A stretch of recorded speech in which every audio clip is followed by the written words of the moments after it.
Assalamualaikum warahmatullahi wabarakatuh. Selamat pagi Bang Cek Bicek Mirsa Pal TV di mana bae berado. Kami ucapkan juga selamat tahun baru untuk seluruh pemirsa Pal TV di mana bae berado. Dari Studio 2 Pal TV menyapa Bang Cek Bicek. Halo Palembang, hari ini 2 Januari 2024. Berewangan bersama ke Bang Cek Hagai. Dan juga saya Asia Fremanda. Selamat tahun baru Mang Caga. Selamat tahun baru. Ini live pertama nih sih live pertama nih di 2024 untuk Halo Palembang. Ini luar biasa sekali, hari kedua di 2024. Masih ngantuk Caknya masih ini? Habis begadang malam tahun baru. Kalau ngantuk sih dah, tapi lebih kedeg-degan apa ya yang akan dilewati di 2024 ya gitu ya. Penasaran ya. Tapi Mang Cahagai tentunya dan juga pemirsa Pal TV ini luar biasa sekali karena semangat tahun baru kita. Dan jas merah, jangan lupakan sejarah ya. Kalau di awal tahun ini apa sih yang paling mengingatkan kita kalau di awal tahun khususnya di Kota Palembang, yaitu tentang apa sih Pak Hagai? Pertempuran 5 hari 5 malam. Karena memang itu terjadi di tanggal 1 sampai tanggal 5 Januari tahun 1947 nih Bang Cek. Kalau kita mungkin pas malam tahun baru semuanya sibuk lihat ke langit ada letusan kembang api. Nah, kalau mungkin di zaman itu yang meletus bukan kembang api ya sih, balon, ya kan, bukan balon. Tembakan, ya kan, peluru yang meletus, bom dan lain-lain kan, karena emang bertempur kan ya.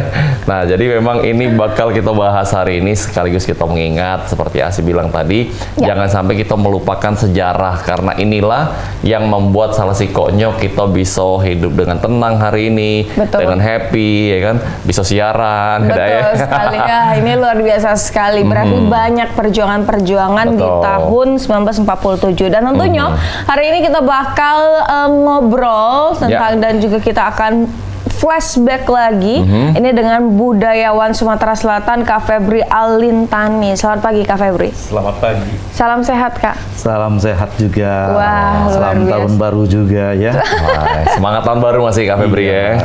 Nah, ngomong-ngomong masalah tahun baru ini kan pasti tidak lepas dengan yang namanya pertempuran 5 hari 5 malam tadi yang kita bahas. Nah, ini dari kacamata Kak Febri Alintani ini Dewe ini selaku budayawan Sumatera Selatan. Kira-kira ini kan pastinya sudah paham nih dengan peristiwa ini Dewe. Nah, cak mana sih peristiwa yang sebenarnya perang 5 hari 5 malam nih? Mungkin pemirsa sebagian juga belum cuma tahu judulnya baik, tapi tidak terlalu ngerti rincinya cak mano. Nah, mungkin dari Kak Febri bisa jelasin dulu. Iya. Tadi seperti Adinda yang katakan tadi ya, bahwa kita malam tahun baru bergembira, tapi 47 itu menegangkan. Betul. Jadi sejak Desember itu ada insiden-insiden tembak-menembak antara tentara Belanda yang ingin menguasai lagi atau ingin menjajah Republik lagi, dan tentara kita yang tidak rela kalau kita dijajah lagi. Jadi terjadi insiden di Desember mulai, malam tahun baru tegang, 1 Januari meletus gitu lah. Nah, jadi ini peristiwa yang sangat dahsyat di Kota Palembang, disebut juga perang kota atau perang 5 hari 5 malam antara tentara Republik dengan tentara Nika waktu itu atau tentara Belanda. Nah, ini kan kejadian ini juga mengorbankan banyak jiwa. Betul. Ada pekajian dari PMI itu sekitar 2.000 atau 2.500 orang meninggal, baik dari pihak Republik, tentara maksud saya, maupun rakyat, ya kan. Jadi ini kalau kita diamkan atau kita tidak kenang itu, seolah-olah kita tidak mengenang jasa-jasa mereka, seolah kita tadi yang disebut jas merah tadi, seolah kita tidak seperti yang dikatakan jangan sekali-sekali melupakan sejarah. Kita melupakan sejarah kalau begitu. Nah, karena itu kita ingin itu diperingati agar disosialisasikan juga ke generasi muda, agar mereka tahu bahwa kemerdekaan itu bukanlah didapatkan secara gratis, tetapi ditebus dengan jiwa, harta, ya kan, dan pengorbanan yang tidak cukup sedikit ya, tidak sedikit maksud saya ya. Dan itu juga tidak kalah dengan pertempuran-pertempuran di tempat lain. Kalau kita sekarang mengenal misalnya ada pertempuran 5 November di Jogja, ya itu menjadi Hari Pahlawan misalnya. Nah di kita itu ada, ini juga sangat dahsyat. Tapi apakah orang tahu siapa tokoh-tokohnya? Kan tidak tahu. Misalnya saja di depan sana ada Jalan Kapten Harifai. Iya. Semua orang tahu ada Jalan Kapten Harifai. Tapi siapa Kapten Harifai? Atau di seberang ada Daniel Effendi. Siapa itu Daniel Effendi? Siapa itu Bambang Utoyo? Kan banyak tidak tahu. Betul. Nah, karena itu kita mengenang ini atau memperingati ini tahun yang ketiga, Dinda. Tahun ketiga dari 1 sampai 5 Januari ya. Tahun 3 kita yang melaksanakan komunitas secara bergotong royong. Okay. Dan alhamdulillah tadi kemarin sudah lewat 1 hari dan diramaikan dengan pawai jeep, Vespa, sepeda, dan masyarakat juga ikut pawai, dan sambutan dari masyarakat juga cukup antusias mengenang peristiwa penting bagi Republik ini dalam mempertahankan kemerdekaan Republik Indonesia. Wah, ini luar biasa sekali ya. Kalau ini tahun ketiga, berarti kan ini ada keresahan. Diawali dengan keresahan karena kurangnya sebagai pengingat ya, kurangnya sosialisasi tentang 5 hari 5 malam ini. Dan kalau misalnya ngomongin monumen dan juga perayaan, sebenarnya apa yang Kak Febri inginkan nih? Iya. Jadi dari tahun 47, ya. 48, udah berapa tahun tuh? 57, 10, 67, 20, ya kan? Terus 77, 30, 87, 40, 50, hampir berapa tahun tuh? 70 tahun lebih, Kak. 70 tahun lebih. Dulu katanya ada memperingati itu, ada kegiatan-kegiatan nampak tilas dan sebagainya. Tapi sepanjang saya paham kan tidak terdengar itu. Okay. Nah kemudian kita masyarakat ada yang memperingati itu. Ada komunitas tahun 2014 misalnya ada komunitas memperingati dengan adanya teatrikal di jalan. Lalu kami sendiri misalnya aktivis kebudayaan itu memperingati itu biasanya dengan cukup doa-doa saja. Nah tahun 2022 kita bisa peringati dengan sekitar 50 komunitas, 55 komunitas. Tahun 2023 sekitar 70. Nah, tahun ini 60-an komunitas dan lebih banyak antusias masyarakat. Jadi tahun ketiga kita inginkan itu terus ada gitu, diperingati. Nah, sayangnya respon dari pemerintah walaupun ada ya, tapi secara institusional pemerintah baik pemerintah provinsi dan juga saya kira Kodam harusnya ini ya, lahirnya TNI di Sumsel itu karena peristiwa-peristiwa ini ya kan. Itu tidak cukup respon terhadap apa yang kita lakukan. Tahun pertama kita ingin audiensi, tapi waktunya sangat singkat. Kita maklum karena institusi birokrat semacam itu birokratis semacam itu mungkin sulit menerima kalau buru-buru. Tahun kedua juga dan 2022 Desember 2023 pelaksanaan. Nah tahun ini kita cukup lama sebenarnya, ada 2 bulan kita kirim surat ke mereka itu, baik ke Kodam maupun ke Gubernur Sumsel. Tapi responnya sampai hari-hari terakhir kita tunggu dan malah kita kawal juga sebenarnya agar ketemu Kodam atau siapapun atau ada jawaban. Kami belum bisa terima misalnya, itu pun tidak. Gitu. Nah jadi keinginan kita agar semua pihak ya, tidak hanya Kodam, tentu Kodam salah satu unsur, pemerintah salah satu unsur, masyarakat unsur yang penting juga, apalagi generasi muda yang ingin tahu. Nah, unsur masyarakat atau sipil ini cukup antusias dan ini modal, saya kira modal sosial kita, dan secara gotong royong kita melaksanakan itu dengan mereka kita sumbangan malah itu ya. Kita ada yang menyumbang barang, ada yang menyumbang makanan, ada yang menyumbang uang, dan alhamdulillah itu cukup membuat gairah kita bahwa ini ternyata kata-kata pertempuran 5 hari 5 malam ini itu sangat menyentuh hati masyarakat. Nah, pertanyaannya apakah bapak-bapak petinggi kita itu tidak tersentuh dengan itu? Kalau mereka mengingat sejarah, kalau mereka baca sejarah yang begitu heroik, Betul. Ini luar biasa sekali. Apalagi terbukti selama 3 tahun dilaksanakan, antusiasnya makin bertambah. Berarti masih banyak yang peduli. Iya, masyarakat sipil itu masih banyak yang ingin tahu ya. Iya, jadi ada rasa nasionalismenya atau kecintaannya terhadap negeri ini, juga tercintaannya terhadap atau rasa penasarannya terhadap sejarah mengapa negeri ini muncul. Baik, ini dari mana Indonesia ini bisa merdeka. Ya. Yang katanya dijajah selama ratusan tahun misalnya gitu. Betul. Berarti masih memang perlu peran dari pihak-pihak terkait ya yang dibutuhkan untuk supaya masyarakat ini lebih paham lagi akan sejarah, dan mungkin ini salah satu juga dari PAL TV juga mengundang sejarawan, dan nanti juga ada sejarawan akan hadir di sini, dan Pak Febri sebagai budayawan untuk kita juga menyampaikan informasi ini ke pemirsa PAL TV. Betul. Mengenai pertempuran 5 hari 5 malam nih. Nah, boleh kita balik lagi ke kurang lebih 70 tahun yang lalu ini, Kak Febri, tentang peristiwa perang 5 hari 5 malam. Tadi kan disampaikan bahwa ini bukannya langsung pecah di 1 Januari, tapi itu sudah tersulut ataupun udah ada bumbu-bumbunya dari Desember itu, Kak Febri. Nah, kira-kira apa sih yang memicu hal-hal ini, atau siapa kira-kira yang memulai pertempuran ini terlebih dahulu? Apakah memang dari pihak Belandanya, lalu direspon oleh Tentara Republik Indonesia, atau seperti apa? Yang melatar belakanginya apa kira-kira? Kita semua tahu 17 Agustus 45. Iya. Bung Karno mengumumkan atau memproklamasikan kemerdekaan Republik Indonesia. Semua rakyat begitu gembira menyambut kemerdekaan Republik Indonesia. Dan semua bertekad untuk meneruskan atau mengisi kemerdekaan yang sudah kita capai itu dengan pembangunan tentunya ya. Nah, tetapi kemudian sekutu ya yang menang perang terhadap Jepang waktu itu datang ke Indonesia.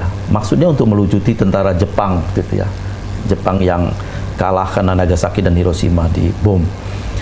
Nah, kemudian memboncenglah Belanda waktu itu. Nah, di Palembang masuk bulan Maret tahun 46. Oke. Ya, jadi Belanda masuk di sini.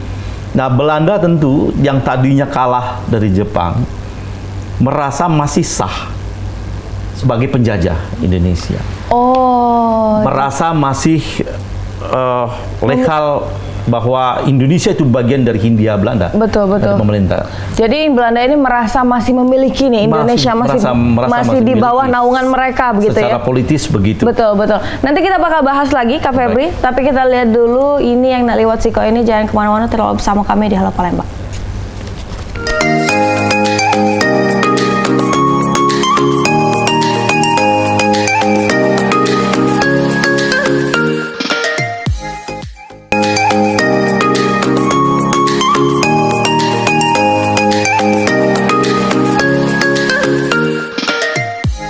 Masih live dari Studio 2 PAL TV, Mang Cek Bicek, dan tentunya ini kalau ngomongin tentang tahun 2023 kemarin, kita mungkin banyak flashbacknya ya, apa yang nak kita perbaiki di 2024, tapi Mang Cek Bicek pagi ini, Mang Cek Hagai dan juga Bicek Asi bukan ngajak Mang Cek Bicek flashback di 2023, tapi jauh daripada itu, kita bakal flashback di tahun 1947 ya.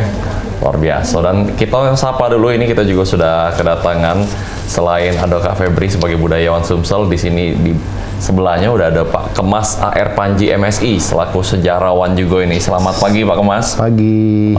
Pak Kemas atau Pak Panji? Iya, manggilnya. Boleh, Pak Kemas boleh, Cek Kemas boleh, Cek Panji boleh, Pak Panji boleh. Mana basnya lah? Mana nyamannya? Iya, mana nyamannya. Iya, tadi kita sempat terpotong ini dengan penjelasan dari Kak Febri. Mungkin mau dilanjuti terlebih dahulu ini mengenai latar belakang dari peristiwa pertempuran 5 hari 5 malam ini, Dewe. Silakan Kak Febri. Ya, jadi bulan Maret sekutu masuk Palembang, rencananya untuk melucuti tentara Jepang. Belanda juga ikut tentu. Nah, karena itu pada bulan Maret itu Republik juga agak kebingungan menyambut orang asing ini ya. Nah, tapi Belanda kemudian dikasih tempat lah di Talang Semut, di camp sana, Talang Semut. Nah, ketik itu terus berlanjut, jadi yang namanya melucuti tentu mereka menggeledah kalau ada orang Jepang dan sebagainya. Dan itu juga cukup membuat ketegangan. Nah, kemudian sekutu dengan Belanda juga sempat menggeledah rumah-rumah kalau rumah-rumah ada senjata-senjata. Tetapi pihak kita sudah mencium sesuatu aroma yang tidak menyenangkan. Lalu pasukan Belanda itu bertambah terus dari Maret itu, tambah. Nah, karena bertambah terus, akhirnya lokasi mereka meluas gitu, meluas ke BKB, ke Caritas, ya. Dan kemudian juga mereka juga membuat camp-camp juga termasuk di Bagus Kuning gitu misalnya kan. Nah, kemudian dengan pihak Republik, karena kita sudah berdaulat, bikin perjanjian, bikin garis batas demarkasi yang tidak boleh dilewati antara kedua belah pihak. Nah, tapi kemudian Belanda melanggar itu, melanggar garis demarkasi. Kadang-kadang masuk ke kita dan membuat provokasi terus. Nah, sekutu kemudian masanya untuk melucu tentara Jepang berakhir, lalu menyerahkan itu ke pihak Belanda. Nah, sejak itu insiden terjadi pergesekan antara tentara Belanda dan tentara Republik makin kencang. Nah, pada bulan tahun-tahun 46 akhir itu terus terjadi insiden. Malah ada konflik senjata. Nah, salah satunya misalnya konflik senjata. Mereka sudah menguasai Caritas ya. Bukit namanya Bukit Caritas itu. Dan kemudian terjadi tembak-menembak antara tentara kita. Ada Laskar Rakyat, ada TKR, ada TRI namanya itu. Ada juga rakyat yang berjuang tidak atas nama mereka ikut terpanggil, mungkin ikut dalam satu kelompok itu, ya kan. Nah, jadi mereka ada terjadi tembak-menembak. Salah satunya misalnya Kapten Ahmad Rifai. Kapten Rifai ini bertugas di Sungai Jeruju. Dia komandan di situ. Lalu pakai motor Harley gitu. Dulu namanya motor pit kalau orang daerah nyebutnya, motor yang besar itu ya, moge gitu. Datang memeriksa pasukan kita yang ada di sekitar lorong pagar alam di kaki Bukit Caritas itu. Ya, lalu dia kena tembak, tapi mengalami luka parah ya. Luka parah dibawa ke klinik di sekitar Jalan Dempo itu kliniknya. Kemudian itu sekitar 28 atau 29 Desember. Pada 1 Januari kan meletus. Ya.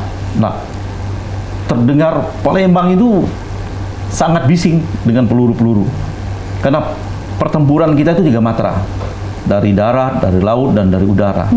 Dari udara kita kena bom, dari laut kita juga kena serang, darat apalagi ya. Nah, itu terdengar di telinga Kapten Rifai.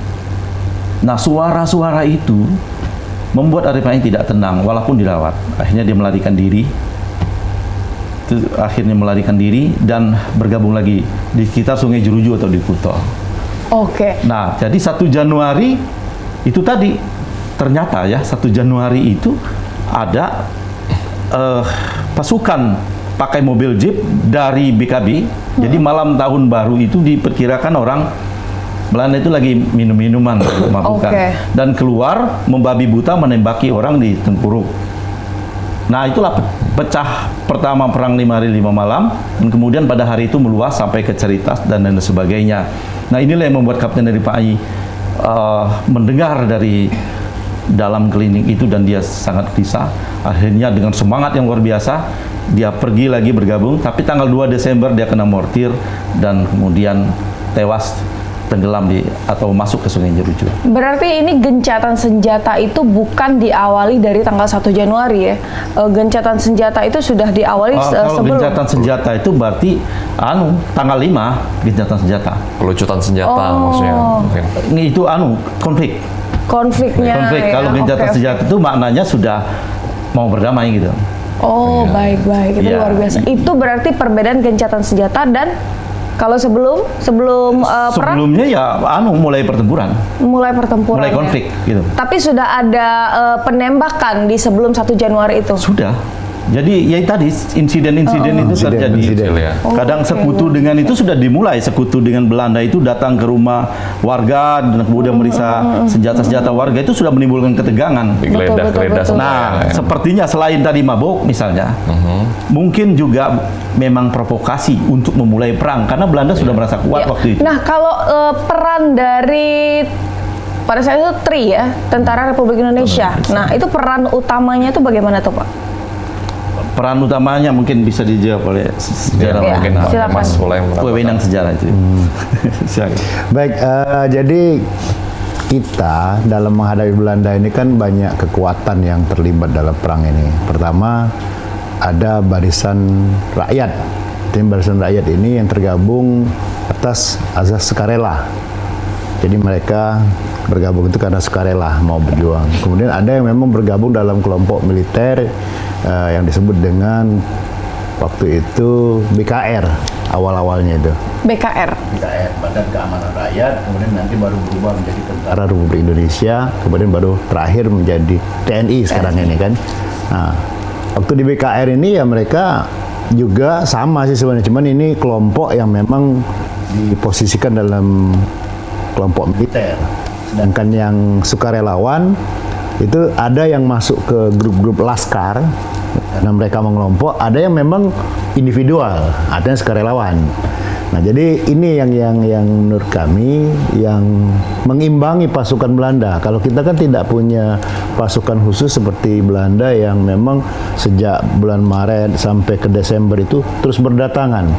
Tapi kita melihat bahwa ini sudah ada semacam hidden agenda tersembunyi. Pura-pura ikut nikah sekutu, pura-pura ikut melucuti, tapi sebenarnya ada tujuan yang lain yang ingin dicapai. Itulah tadi bahwa sebenarnya Belanda masih belum mengakui Indonesia sebagai sebuah negara yang berdaulat. Itu masalahnya di situ. Jadi ketika kita 17 Agustus 1945 memproklamasikan, mereka tidak mengakui.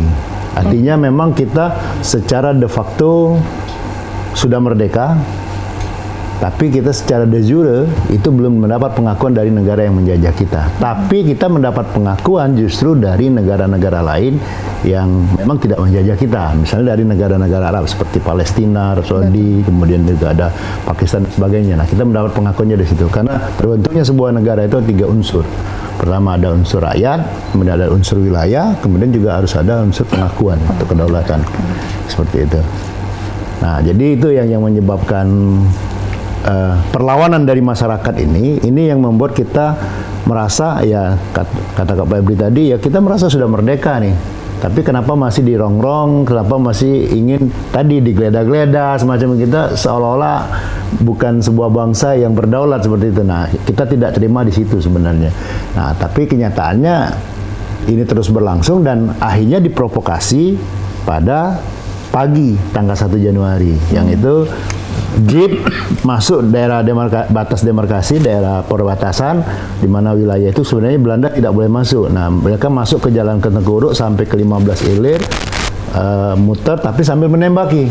Itu provokasinya. Padahal memang sebelumnya sudah ada intrik, sudah ada insiden, tapi kan sudah sempat damai dalam artian masing-masing pihak menahan diri seperti itu. Nah, ketika 1 Januari ini yang memuncak sebenarnya ketika diprovokasi.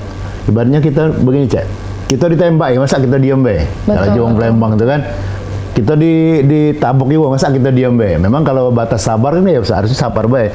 Jadi tapi tanggal 1 itu mulai muncak ya, tapi muncak, diprovokasi. Ya, sebelum diprovokasi memang benar-benar ditembak. Kalau istilah kita tuh ditrotot ya, kalau Juang Palembang tuh. Sebelum tanggal 1 tuh Om Palembang masih nyabar ke diri. Nah, kira-kira mah itu. Nah, tapi kalau yang pas 1 Januari itu sudah tidak bisa ditolerir kalau bahasa ininya ya. Kalau kita, kalau Juang Palembang ngampuk ini, tidak cari diam ke. Tapi kalau bahasa Indonesianya tidak bisa ditolerir seperti itu. Nah, itu. Baik. Nah, ini kan berarti banyak ya kalau camp dari Jepang, camp dari Sekutu, ini kan mereka kan menyebar nih. Nah, kalau untuk pada saat 5 hari 5 malam itu camp untuk kita itu di mana tuh terpusatnya? tentara kita maksudnya. Okay. Tentara kita, laskar, sipil itu terpusatnya di kalau mana? kita kan karena kita penduduk kota, orang Palembang sendiri dari penduduk kota, kita menyebar posisinya. Ada yang di daerah 15 Ilir, ada yang di daerah Sekana, seperti itu kan. Ada yang di daerah Kebonduku waktu itu, ada juga yang di daerah Tangga Buntung dan seterusnya. Bahkan di Pelaju juga ada. Jadi dia menyebar. Nah kalau karena kita memang penduduk kota dan kebetulan camp-camp kita ya ada di rumah-rumah warga sebenarnya pertahanan itu, karena tadi kita kan punya barisan rakyat. Barisan rakyat ini kan tumbuh dari masyarakat yang memang cinta terhadap negara ini karena terpanggil seperti itu. Nah, mereka membuat barisan, maka barisan rakyat disebut. Nah, kemudian yang masuk dalam organisasi militer namanya BKR, Badan Keamanan Rakyat, beda lagi kan seperti itu. Nah, untuk Belanda tadi sudah disebutkan, mereka ada di BKB, ada di Caritas, ya seperti itu kan. Nyebar berarti Kak, tidak terpusat ya. Nah, yang tujuan utama mereka datang itu kan sebenarnya awalnya mau melucuti tentara Jepang yang memang lagi berkuasa, kemudian karena peristiwa Hiroshima Nagasaki mereka melakukan penyerangan kedaulatan, nah mereka dilucuti. Artinya tentara-tentara Jepang ini mau diambil senjatanya, kemudian tentaranya dipulangkan seperti itu kalau dalam aturan militer seperti itu kan. Nah, yang bertugas ini sebenarnya sekutu. Sekutu ini adalah gabungan negara-negara Barat atau negara-negara Eropa yang memang bertugas untuk melucuti tentara Jepang itu, karena ini ada kaitannya dengan Perang Dunia Kedua. Nah, disinilah kesempatan Belanda yang tadi tidak rela, yang tidak mengakui Indonesia sebagai sebuah negara baru yang merdeka, masuk. Istilah Kak Febri tadi disebut bonceng seperti itu. Mereka ngikut, tapi anehnya lama-lama ngirim pasukan terus nih, nambah terus. Cepu ya, iya, ini kalau perdamaian kan terbatas nih, ini nambah terus. Apalagi ketika diserahkan, sekutunya ditarik, Belandanya makin banyak gitu loh. Wah, ini benar-benar mau perang ini. Nah, kita melihatnya seperti itu. Nah, sabar itu kan ada batasnya. Puncaknya tadi 1 Januari ketika mereka memprovokasi, menembaki warga seperti itu. Baik, itu kan awalnya nih Kak ya, dari 1 Januari. Nah, boleh nggak di-spill cerita mengenai endingnya nih di 5 Januari ketika apakah seperti apa sih yang membuat ini stop? Apakah memang kita sudah menguasai tentara Belanda atau seperti apa? Boleh diceritain? 1 Januari kita mulai perang, tanggal 2 kita juga tetap perang ya. Tanggal 3 juga masih perang, kemudian tanggal 4 sebenarnya itu tentara kita sudah mulai ada di atas angin seperti itu. Jadi sudah mulai menguasai wilayah, dan Belanda itu sebenarnya sudah dalam keadaan terkepung sebenarnya. Kemudian dari segi logistik, mereka juga sudah mulai kekurangan logistik karena sibuk perang selama 5 hari 5 malam itu. Karena mereka terkepung di BKB, kemudian mereka terkepung di Caritas, di camp-camp mereka sebenarnya. Nah, ketika itulah muncul ide untuk gencatan senjata. Karena kita ini sebagai negara kan, pemimpin tinggi kita kan ada di Jakarta nih. Para pemimpin kita AKG ini lagi ada di Jakarta pada waktu itu. Jadi mereka melobi ya untuk menawarkan, istilah kita menawarkan gencatan senjata. Maka disepakati antara pemerintah Republik Indonesia dengan pemerintah Belanda, dalam hal ini tentara Belanda, itu sepakat untuk ada gencatan senjata atau istilahnya ceasefire seperti itu. Nah, endingnya seperti ditanya Cek tadi, bahwa ketika kita sepakat untuk gencatan senjata, ada satu keputusan yang sebenarnya sebagian dari BKR ataupun Barisan Rakyat ataupun Laskar itu menolak, di mana pemerintah kita menyetujui untuk menarik pasukannya sejauh 20 km. Jadi tentara Indonesia atau BKR atau kalau sekarang dikenal dengan TNI itu harus mundur sejauh 20 kilo. Artinya kalau dari Palembang arah ke Indralaya sana seperti itu. Tapi belum nyampe kan, kalau Indralaya kan 32 ya. Jadi antara Indralaya dengan daerah Pemulut dan itu ya tengah-tengah itu. Mundur 20 kilo. Apa yang buat kita menang? Apa memang kita menang jumlah atau memang peralatan seperti apa? Kekuatan yang paling real itu adalah dukungan rakyat. Dan bantuan anak STM kan? Iya. Bawa sih. Bantuan anak STM yang jelas bantuan realnya adalah dukungan rakyat. Kemudian moral. Karena kita sudah sebagai sebuah negara yang merdeka, ketika mau dijajah kembali kan, maka ada peki merdeka atau mati. Artinya tidak rela kalau negara ini dijajah kembali. Nah, moral ini mengangkat semangat.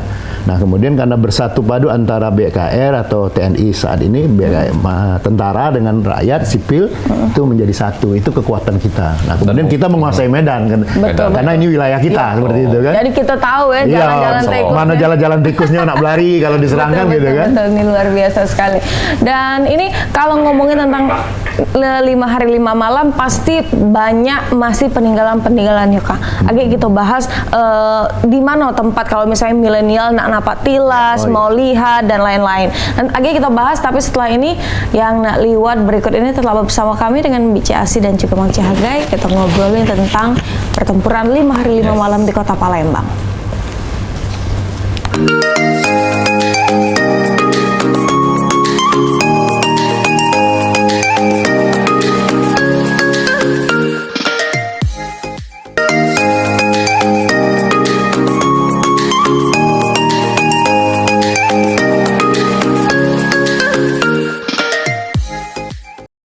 Tidak terasa Mang CBC, inilah masuk di segmen ketiga Halo Palembang edisi hari ini. Tentunya live pertama di tahun 2024, tapi kita mengenang sejarah tentang Kota Palembang yang sebenarnya ini sangat penting, yaitu pertempuran 5 hari 5 malam. Sudah hadir bersama kita tentunya budayawan dan juga sejarawan Kota Palembang, dan kita bakal nanya lebih dalam lagi Cak Manonian peristiwa tentang 5 hari 5 malam di tahun 1947, tahun baru waktu itu. Betul, ini luar biasa Nian ya, ini hal yang menarik dan juga tadi kita sudah bahas. Dan pada saat 5 hari 5 malam itu Wong Palembang ini menang melawan sekutu Belanda, Jepang dan Belanda ini tadi ya. Itu karena katanya salah satu faktornya Wong Palembang ini menang karena kita unggul di roket dan juga kapal selam kita yang banyak. Bukan begitu Kak? Itu pempek ya. Oh, itu pempek. Ya. Silakan dilanjut ke Pak Kemas Air Panji ini mengenai pertempuran 5 hari 5 malam ini. Ya, artinya karena kita dalam kondisi unggul, kemudian kita ada gencatan senjata dan kita harus mematuhi karena kita di bawah pemerintah Republik Indonesia, akhirnya kita mundur jauh 20 km. Tapi ingat ya, yang mundur cuma tentara. Sementara yang sipil tetap bertahan di Kota Palembang, maka pemerintahan sipil tetap berjalan. Nah, kemudian untuk mengenang itu kita ada beberapa tempat-tempat yang memang mungkin kaum milenial ini banyak nggak tahu gitu ya. Misalnya di titik di jembatan Ampera itu dulu terjadi penembakan dari arah BKB sehingga jatuh korban, maka di situ dibangunkan tugu peringatan. Sekarang sayangnya, ini sayangnya lagi tertutup stasiun LRT. Jadi pas di belakang stasiun yang arah sudut yang arah ke WC ada WC umum itu. Nah, di bawah jembatan itu ada tugu peristiwa perang 5 hari 5 malam. Kemudian juga ada beberapa tugu-tugu peringatan, di Gandus juga ada. Kemudian daerah Bom Baru juga pernah dipasang, tapi kayaknya yang di daerah-daerah Tiga Hilir itu kurang terperhatikan juga Kak Febri. Artinya itu perlu kita perhatikan, dan beberapa titik-titik tempat atau gedung atau rumah yang dipakai oleh tentara kita atau BKR. Nah, itu sebenarnya punya nilai-nilai bersejarah. Misalkan saja kita sebut ada beberapa tempat-tempat yang dipakai oleh yang tentu pada waktu itu menjadi tokoh lah. Nah, rumah-rumah mereka kadang-kadang mereka ikhlaskan, mereka relakan untuk menjadi basis perjuangan atau menjadi sekretariat atau apalah namanya yang kira-kira tempat camp tadi, tempat berkumpulnya tentara kita ataupun barisan rakyat. Dan sekarang masih ada Kak? Sebagian ada yang memang belum tergusur oleh pembangunan, sebagian juga sudah hilang, artinya sudah atau berpindah. Nah, terutama yang tempat-tempat, misalnya kalau kita berbicara daerah Tengkuruk nih, karena di situ kan tempat jalur lewatnya mereka provokasi, itu kan semuanya sudah jadi gedung semua, ruko semua, maka di situ daerah-daerah itu menjadi hilang. Nah, saksi-saksi bisu ini banyak dihilangkan ya. Rumah Akagani juga malah pindah di Merdeka. Nah, jadi artinya maksud saya yang menjadi pertokohan hampir semua di kota ini kan perang kota nih. Perang kota ini artinya perang yang terjadi di kota, dulu dikenal dengan perang kota 120 jam. Selain perang 5 hari 5 malam, nama lainnya adalah perang kota 120 jam. Nah, artinya daerah-daerah atau wilayah yang di daerah kota itu, ya daerah 15 Elit, daerah Kebon Duku. Nah, Kebon Duku itu kan basis kita kan ada di depan HIS-nya Belanda, sekolah SD-nya Belanda di Kebon Duku kan. Nah itu juga menjadi basis daerah-daerah 19 Elir, 22, 24. Nah itu menjadi basis tentara kita, Pak. Oh, banyakan di Elir ya Kak. Ya. Jadi apa peran Wong Ulu itu Kak? Seberang Ulu ada juga, terutama dari 1 Ulu sampai daerah 7 Ulu. Jadi sepanjang jalan laut itu sepanjang laut itu menjadi basis dari TK. Di situ banyak laskar malahan. Bagus Kuning. Nah, di Bagus Kuning itu yang menahan tentara Belanda yang ada di Pertamina. Ada juga yang di situ. Makanya di situ ada jalan Letu Akadir misalnya kan. Itu memperingati ada orang kita yang menjadi pejuang seperti itu. Nah, jadi selain tentara ada BKR, Barisan Keamanan Rakyat, dan ada Laskar. Laskar ini mereka membentuk sendiri sebenarnya, inisiatif sendiri, ingin berjuang karena tidak terakomodasi di militer, mungkin karena kurang apalah mungkin persyaratan waktu itu, mereka membentuk sendiri karena niat tadi yang menurut saya bahwa kita tuh dukungannya luar biasa, panggilan jiwa, gitu deh, panggilan hati. Wah, ini luar biasa sekali ya Mang Ciaga. Benar. Ternyata banyak nian pengorbanan dari pahlawan-pahlawan kita di perang 5 hari 5 malam ya.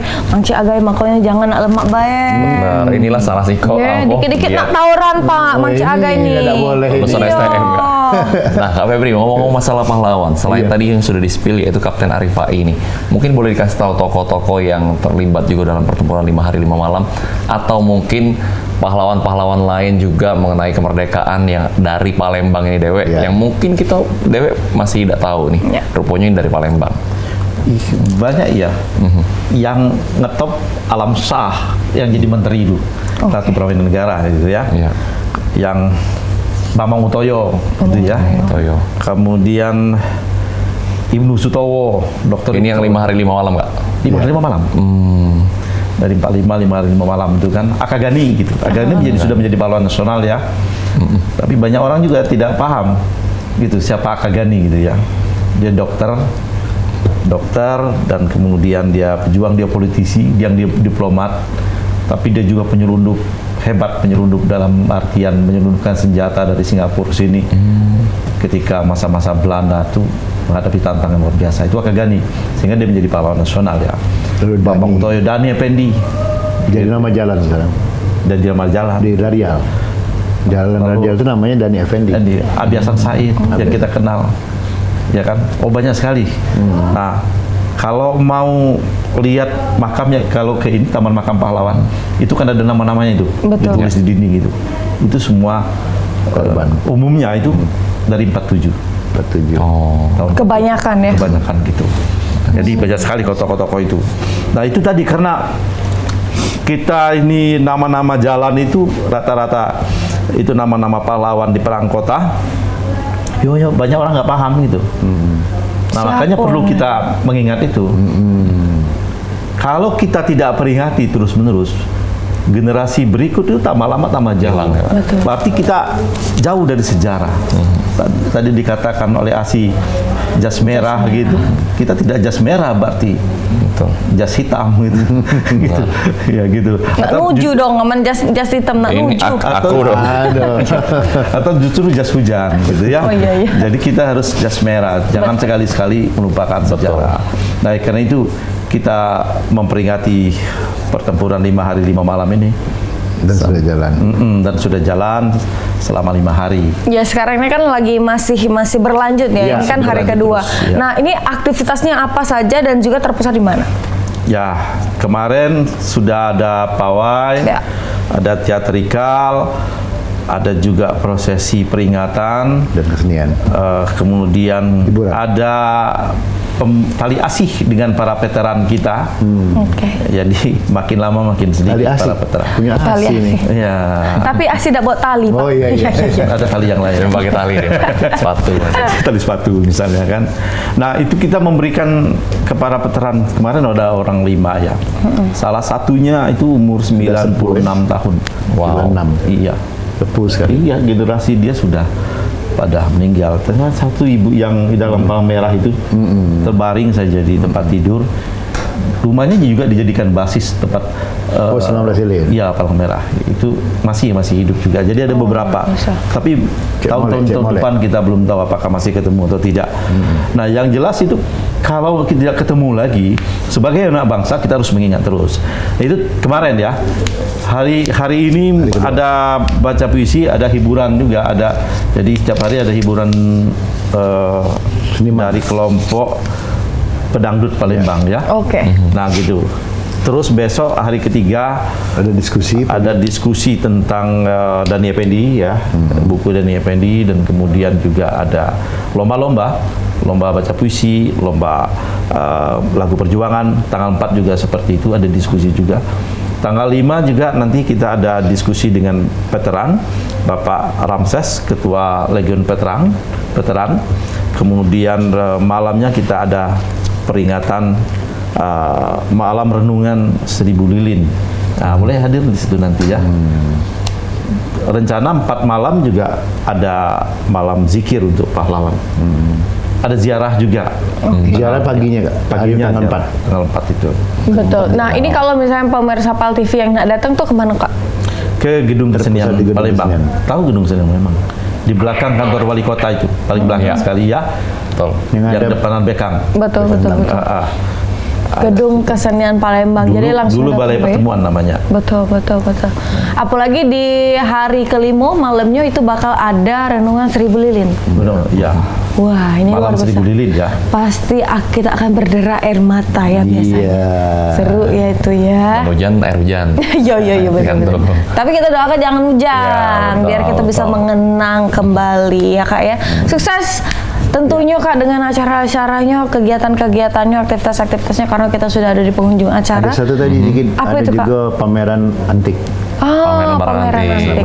Dari hotel ya. Ya, dari komunitas jadul. Baik, ini luar biasa sekali. Nah, boleh Kak closing statement atau mungkin ada yang ingin disampaikan nih untuk pemerintah, karena kan tadi di awal ada sedikit keluhan nih atas terkait tentang dukungan. Bolehkah disampaikan mungkin, dan insya Allah perwakilan dari pemerintah itu langsung melihat dan juga instansi terkait. Kami tidak mengeluh sebenarnya. Ya. Tapi kami cuma berpikir itu heran saja. Heran masyarakat begitu antusias untuk menyambut ini sudah terbukti 3 tahun, makin lama makin banyak.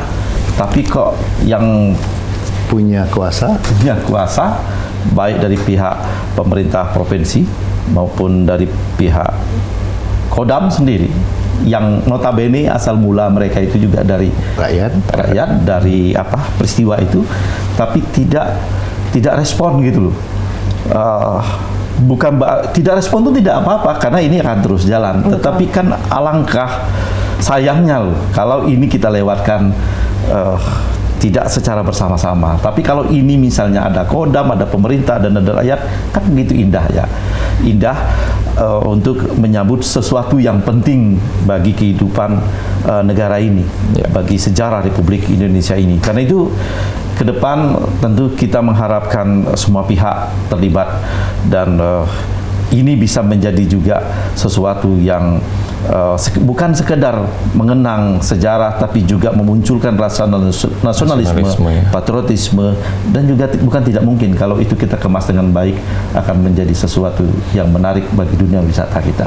Baik, luar biasa. Mungkin Pak Kemas mau nambahin? Kalau saya inginnya bahwa ya terus gali lah ya. Gali dalam arti mencari tahu tentang sejarah daerah kita sendiri. Jadi ada ungkapan bahwa sejarah itu, orang kan antipati belajar sejarah itu belajar masa lalu. Nah, padahal dalam ilmu sejarah itu ada 3 dimensi yang memang kita harus ketahui. Pertama, kita belajar masa lalu itu di saat kita berada di masa kini kan.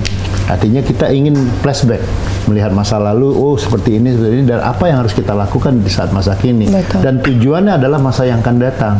Bahwa ke depan, nah tadi Kak Febri tadi bilang ke depan pengennya ya support pemerintah tuh ada seperti itu kan. Misalnya Kodam juga misalnya juga harus lebih tertarik. Padahal mereka hari ulang tahun loh 1 Januari, kok seolah-olah tidak tertarik. Nah ini kan kita tidak, terus terang saja kami didukung atau tidak didukung akan tetap berjalan. Tapi inilah bahwa jangan lupa bahwa kita punya sejarah yang besar. Nah, kenapa Palembang tidak muncul sejarahnya? Ya karena tadi kita sendiri tidak mau mengangkatnya seperti itu kan, seperti itu. Justru yang kita bangga-bangga 10 November, Bandung Lautan Api, Ambarawa, 5 hari Semarang, dan kita punya 5 hari 5 malam loh. Tapi kita tidak mengangkatnya, yaitu karena mungkin tidak terpanggil atau tidak tersentuh. Mari kita tidak perlu saling menyalahkan. Mudah-mudahan ke depan masing-masing introspeksi diri bahwa ini kepentingan kita bersama. Sejarah kita, sejarah daerah kita, dan yang perlu kita angkat bersama. Terima kasih. Wow, baik. Terima kasih banyak untuk Pak Kemas dan juga Kak Febri.